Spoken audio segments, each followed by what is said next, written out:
భద్రాచలం వద్ద గోదావరి ఉగ్రరూపం దాల్చుతోంది. ఎగువ ప్రాంతాల నుంచి గోదావరికి వరద పోటెత్తుతోంది. మధ్యాహ్నం 2 గంటల వరకు నీటి మట్టం 48 అడుగులు దాటడంతో అధికారులు రెండో ప్రమాద హెచ్చరికను జారీ చేశారు. గోదావరి వరద ప్రవాహం అంతకంతకు పెరుగుతుండటంతో అధికార యంత్రాంగం అప్రమత్తమైంది. మంత్రి పొంగులేటి పరిస్థితిని పరిశీలిస్తున్నారు.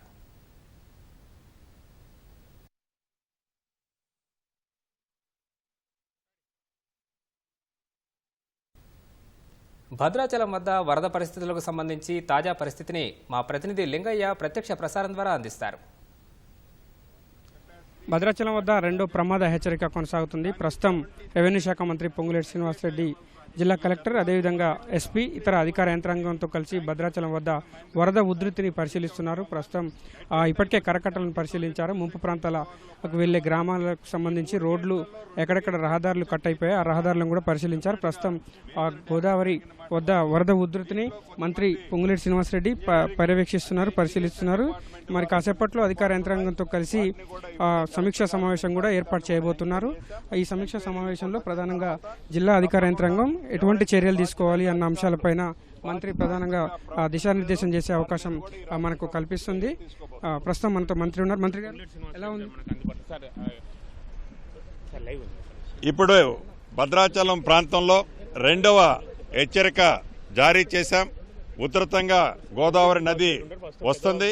ఇంకా మూడవ హెచ్చరిక కూడా రాబోయే ఈ మిడ్ నైట్కి రాబోతుంది. నాకు తెలిసి పైన ఏదైతే ఇన్ఫ్లోస్ని ఆధారంగా ఈ నైట్కి కానీ రేపు ఎర్లీ మార్నింగ్ కానీ 55 ఫీట్ల వరకు రీచ్ అవుతుంది అని అధికారులు చెప్పేదాన్ని బట్టి అర్థమవుతుంది. మూడో హెచ్చరిక జారీ చేసినా ఇంకా ఎక్కువ వాటర్ వచ్చినా ఎక్కడా చిన్న నష్టం, ఆస్తి నష్టం కానీ ప్రాణ నష్టం కానీ జరగకుండా ఉండే విధంగా గౌరవ ముఖ్యమంత్రి రేవంత్ రెడ్డి గారు ఇప్పటికే ఆదేశాలు ఇచ్చారు. నాకు కూడా ఢిల్లీ నుంచి ఫోన్లో చెప్పారు. సిఎస్ గారిని రాష్ట్ర వ్యాప్తంగా ఏదైతే ఈ భారీ వర్షాలు పడుతున్నాయో దానికి అలర్ట్ చేశాం.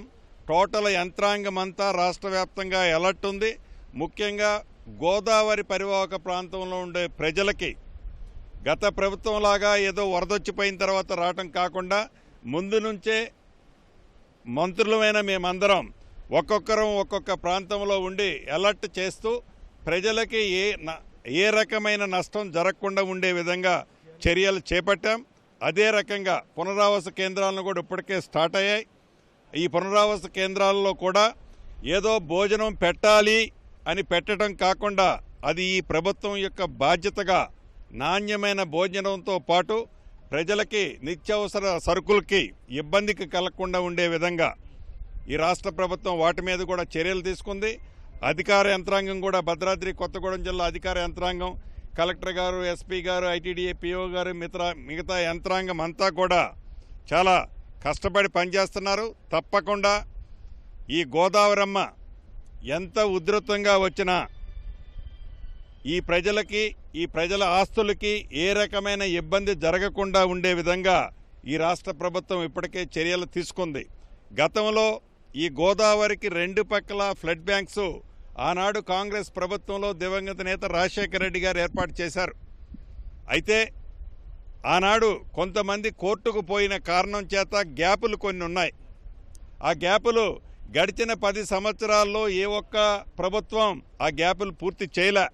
మళ్ళీ ఇందిరమ్మ రాజ్యం వచ్చిన తర్వాత ఈ భద్రాచలానికి ఆనుకొని ఉన్న ఆంధ్ర నుంచి వచ్చే బోర్డర్ రోడ్డుకి ఏదైతే ఉందో అక్కడ సుమారు ఒక 1.2 కిలోమీటర్స్ లెంత్ ఉన్న ఫ్లడ్ బ్యాంక్ని ఈ ప్రభుత్వం వచ్చిన తర్వాత యుద్ధ ప్రాతిపదికలో పూర్తికి చేసే దాంట్లో చివరి అంకానికి ఇప్పుడు ఆ పని వచ్చింది. ఆ రోడ్డు దగ్గర కూడా వరద వస్తే ఆ వరద నీరు రోడ్డు మీద నుంచి గోదావరి భద్రాచలంలోకి రాకుండా ఉండే విధంగా ఆ గోదావరి నీటిని అరికట్టే విధంగా ఆ ఫ్లడ్ బ్యాంక్ని అక్కడ కూడా ఇప్పుడే నేను చూసొచ్చాను. ఫైనల్గా నేను చెప్పేది, లోకల్ రైన్ పడితే ఆ లోకల్ రైన్ని డ్రైన్ అప్ చేసే దగ్గర మనం ఇప్పుడు ఉన్నాం. డ్రైన్ అప్ చేసే ఏర్పాట్లన్నీ పర్ఫెక్ట్ చేశాం. పునరావాస కేంద్రాలన్నీ కూడా అలర్ట్ చేసి రెడీ పెట్టుకున్నాం.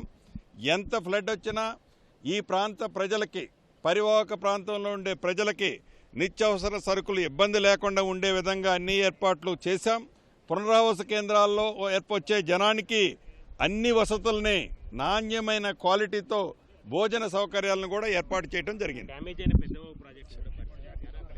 ఒకసారి కలెక్టర్ గారితో కూడా మాట్లాడే ప్రయత్నం చేద్దాం. కలెక్టర్ గారు, చిన్న పొరపాట్లు జరిగాయని నాకు కూడా పూర్తిగా సంసిద్ధంగా ఉన్నట్టు అధికారుల్ని ఆదేశించాం.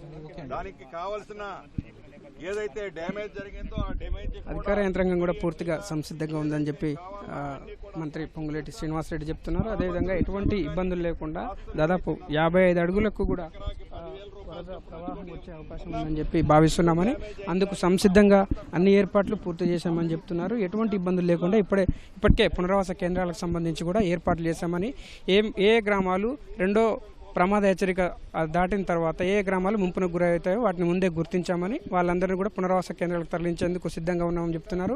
ఇవాళ రాత్రికి 50 అడుగులు దాటే అవకాశం ఉందని కూడా ఇప్పటికే తమకు సమాచారం అందుతుందని, ఆ దిశగా అధికార యంత్రాంగాన్ని పూర్తి స్థాయిలో ఎటువంటి ఇబ్బందులు లేకుండా ముంపు ప్రాంతాల ప్రజలకు భరోసా ఇచ్చేలా అధికార యంత్రాంగం కూడా క్షేత్రస్థాయిలో పనిచేస్తుందని చెప్పి మంత్రి పొంగులేటి శ్రీనివాసరెడ్డి చెప్తున్నారు.